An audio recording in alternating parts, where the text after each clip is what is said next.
प्रवासामध्ये मळमळ किंवा उलट्या होत असतील तर पाण्यामध्ये लवंग उकळून ते पाणी थोडं थोडं पिऊन पहा आणि प्रवासामध्ये शक्यतो खिडकी बाहेरच्या दूरच्या वस्तूंकडे पाहण्याचा प्रयत्न करा.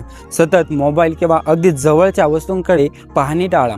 तुम्हाला सतत उचकी येत असेल तर थोडी खडी साखर खाऊन एका स्थिर बिंदूवरती लक्ष केंद्रित करा.